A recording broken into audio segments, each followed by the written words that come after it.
আজিৰ পৰা ৰেচন কাৰ্ডৰ হিতাধিকাৰীয়ে পুনৰ লাভ কৰিব চেনি আৰু দাইল। ৰাজ্যত উপকৃত হ'ব ৭০ লাখৰো অধিক হিতাধিকাৰী। ৰহাত মুখ্যমন্ত্ৰী ডক্টৰ হিমন্ত বিশ্ব শৰ্মাই পুনৰ শুভাৰম্ভ কৰিব সুলভ মূল্যৰ দাইল আৰু চেনি প্ৰদান কাৰ্যসূচী। দেওবাৰে নিশা মুখ্যমন্ত্ৰীৰ কাৰ্যসূচীৰ প্ৰস্তুতিৰ বুজ লয় যোগান মন্ত্ৰী কৌশিক ৰায় আৰু মন্ত্ৰী পীযুষ হাজৰিকাই। ইফালে নিৰ্বাচনৰ পূৰ্বে দিয়া প্ৰতিশ্ৰুতি অনুসৰি ৰেচন কাৰ্ড হিতাধিকাৰীক সোনকালে সুলভ মূল্যত মিঠাতেল প্ৰদান কৰাৰ লগতে জৰীপৰ জৰিয়তে নতুন ৰেচন কাৰ্ড দিয়াৰ কথাও সদৰি কৰিলে যোগান মন্ত্ৰীগৰাকী।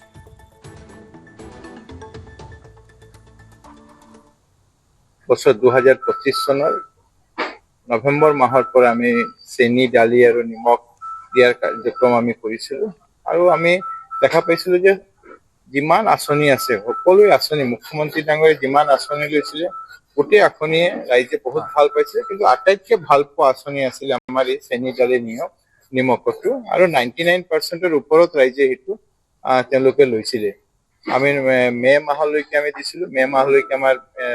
বাজেট প্ৰভিশ্যন আছিলে। জুন আৰু জুলাই বাজেট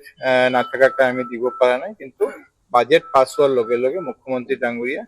অগষ্টৰ পৰা আমি যাতে আকৌ এই আঁচনিটো পুনৰ আৰম্ভ কৰিব পাৰোঁ সেই লক্ষ্যৰে আমি কাম কৰিছোঁ। আমাৰ সৈতে নীলোৎপল বৰা আছে লাইভত। নীলোৎপল বৰা, আপোনাক স্বাগতম জনাইছোঁ, আপুনি তাত উপস্থিত আছে। আজিৰ পৰা ৰেচন কাৰ্ডৰ হিতাধিকাৰীসকলে পুনৰ লাভ কৰিব চেনি আৰু দাইল, আৰু এই কাৰ্যসূচী মুখ্যমন্ত্ৰীয়ে নিজে উদ্বোধন কৰিব। আপুনি তাত উপস্থিত আছে, সবিশেষ জনাওক। নিশ্চয় নিশ্চয় সৌৰভ কিছু সময়ৰ পিছতে আহি পেলাই সৌৰভ এই যিখন মই দেখুৱাইছে এখন অসম চৰকাৰ মনোনীত সুলভ মূল্যৰ দোকান, সুৰেণ পাটৰ দোকান, কমাৰজান গাঁৱৰ। তাতে আহি পেলাই মুখ্যমন্ত্ৰী ডাঙৰীয়াই আজি আনুষ্ঠানিকভাৱে চেনি আৰু দাইল আজি বিতৰণ কৰা ব্যৱস্থাৰ আজি ইয়াত শুভাৰম্ভ কৰিব। আৰু মোৰ লগত মই ৰহাৰ বিধায়ক শক্তিকান্ত দাস ডাঙৰী আছে, মই আপোনাৰ পৰা জানিবলৈ চেষ্টা কৰিম আজিৰ পৰা মুখ্যমন্ত্ৰীগৰাকী আহি পেলাই ইয়াত এই যি ইয়াত ৰাজহুৱা বিতৰণ ব্যৱস্থাৰ চেনি আৰু দাইল আজি শুভাৰম্ভ কৰিব আৰু অতি এক অনুষ্টুপীয়া কাৰ্যসূচী বানৰ বাবে এখন সৰু দোকানৰ পৰা আৰম্ভ কৰা হ'ব। তথাপিও যথেষ্ট এক আশাৰ বতৰা, কি ক'ব এই মুহূৰ্তত? নিশ্চিতভাৱে দেখিছে যোৱা সময়খিনিত অসমৰ সৰ্বকালৰ দূৰদৰ্শী মাননীয় মুখ্যমন্ত্ৰী ডক্টৰ হিমন্ত বিশ্ব শৰ্মা ডাঙৰীয়াই অসমৰ ৰাইজক প্ৰতিশ্ৰুতি দিছিলে যে পুনৰবাৰ চৰকাৰ গঠন হ'লে আমি এই চৰকাৰে অসমৰ দৰিদ্ৰ সীমাৰেখাৰ তলৰ এইসকল লোকক অসম চৰকাৰৰ সুলভ মূল্যৰ যি ব্যৱস্থা, এই ব্যৱস্থাৰে কম মূল্যতে দালি, চেনি, নিমখ এনেধৰণৰ অত্যাৱশ্যকীয় খাদ্য সামগ্ৰী কম মূল্যতে সুলভ মূল্যত দিয়াৰ কথা মুখ্যমন্ত্ৰী ডাঙৰীয়াই ঘোষণা কৰিছিলে। আৰু আমি দেখিছোঁ যোৱা পৰৱৰ্তী সময়ত মুখ্যমন্ত্ৰীগৰাকীয়ে অসমৰ ৰাজনীতিতে সমাজ জীৱনত যেতিয়াই যি কথা কয় তেখেতে আখৰে আখৰে পালন কৰে। আৰু অত্যন্ত সৌভাগ্যৰ বিষয় যে আজি তেখেতে প্ৰতিশ্ৰুতি দিয়া অনুসৰি অসমৰ সমূহ ৰাইজৰ বাবে আজি সুলভ মূল্যৰ দালি, চেনি আৰু নিমখৰ বিতৰণৰ আজি শুভাৰম্ভণি কাৰ্যসূচী তেখেতে গ্ৰহণ কৰিছে। আৰু আমি ৰহাই অত্যন্ত সৌভাগ্য অনুভৱ কৰিছোঁ যে এই ঐতিহ্যমণ্ডিত কাৰ্যভাগ আমাৰ ৰহাৰ মজিয়াৰ পৰাই তেখেতে শুভাৰম্ভ কৰিব।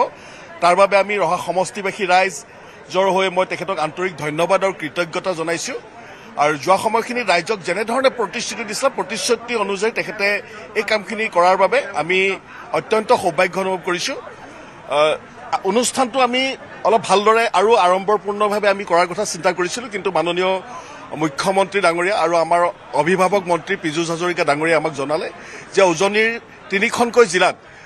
যি বানৰ বিভীষিকাই জনজীৱন বিধ্বস্ত কৰি তুলিছে, মানুহৰ সমগ্ৰ অসমবাসীৰ মন মগজুত এটা বিষাদেৰে ভৰি আছে। গতিকে এই সময়খিনিত আমাৰ এই আঁচনিখন শুভ উদ্বোধন কৰাৰ ক্ষেত্ৰত আমি বহু এটা জাক জমকতা বা বহু এটা ক্ৰাউড আমি সমাৱেশৰ সৃষ্টি নকৰি আমি অনুষ্টুপীয়াভাৱে আজি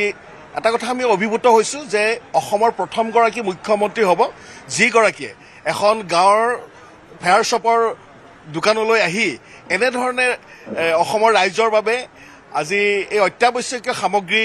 যোগান বা বিতৰণ কৰাৰ যি শুভাৰম্ভ,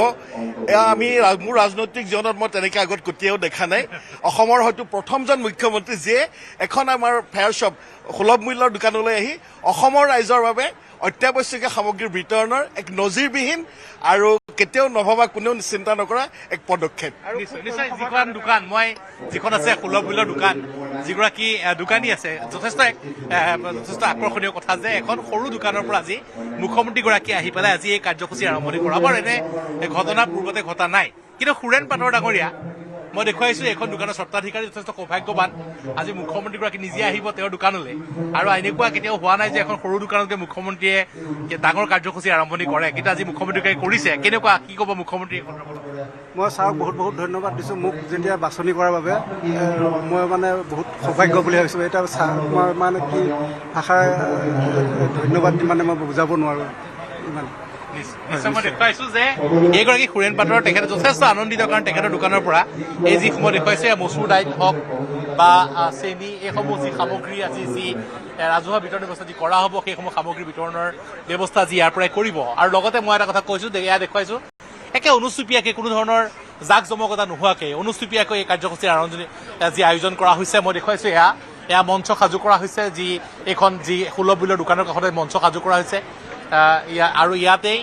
আজি এই কাৰ্যসূচীৰ শুভাৰম্ভণি ঘটিব সৌৰভ আৰু কিছু সময় অপেক্ষা কৰিব লাগিব কিছু সময়ৰ পিছতেই মুখ্যমন্ত্ৰীগৰাকী আহি ৰহাত উপস্থিত হ'ব কাৰ্যসূচীৰ শুভাৰম্ভণি কৰিব লগত মন্ত্ৰী কৌশিক ৰায় থাকিব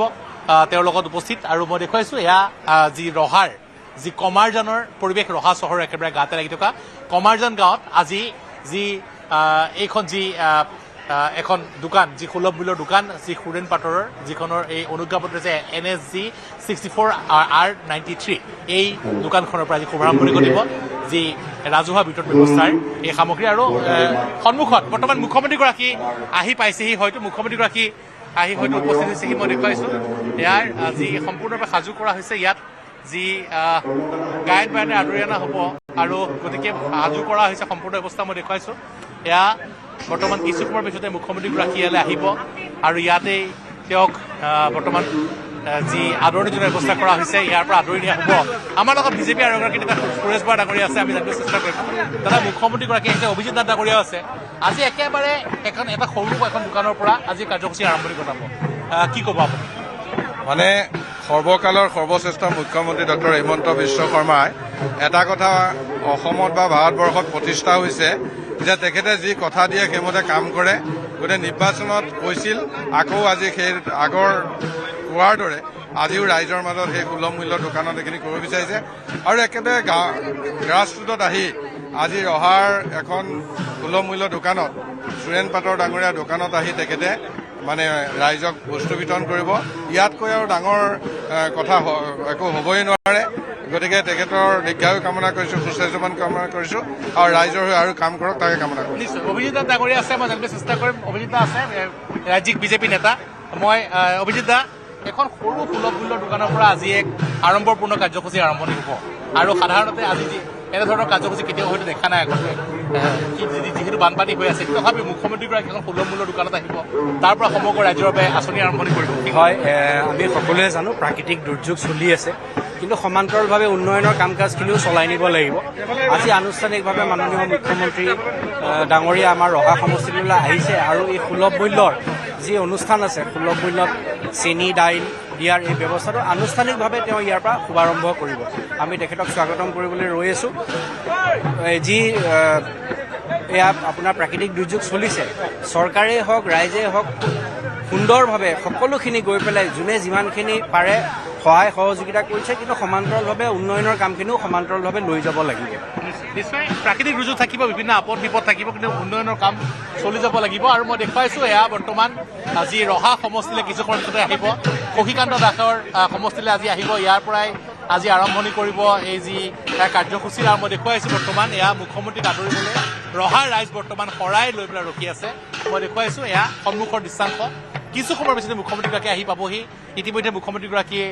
নগাঁও জিলাত হয়তো প্ৰৱেশ কৰিছে আৰু তাৰ পিছতেই ৰহা চহৰৰ এই কমাৰজান গাঁৱলৈ আহিব ৰহা চহৰৰ কমাৰজান গাঁৱত মুখ্যমন্ত্ৰীগৰাকী আজি এই কাৰ্যসূচী শুভাৰম্ভণি ঘটিব আৰু শুভাৰম্ভণি কৰাব আৰু যি কাৰ্যসূচীৰ বাবে যি যথেষ্ট দুখীয়া শ্ৰেণীৰ লোকে বৰ্তমান বাট চাই আছে চেনি মচুৰ দাইল এইসমূহ সামগ্ৰী বিতৰণ ব্যৱস্থাৰ যি ৰাজহুৱা শুভাৰম্ভণি কৰিব আৰু আটাইতকৈ ডাঙৰ কথাটো হৈছে এখন সৰু দোকানৰ পৰা মুখ্যমন্ত্ৰীগৰাকীয়ে ৰাজ্যিক ভিত্তিত যি কাৰ্যসূচী আড়ম্বৰপূৰ্ণ কাৰ্যসূচী আৰম্ভণি ঘটিব সেই কথাই সকলোকে আকৰ্ষিত কৰিছে সৌৰভ ধন্যবাদ জনাইছোঁ নিৰ্ভৰ বৰা পুনৰ আপোনাৰ সৈতে সংযুক্ত হ'ম পৰৱৰ্তী সময়ত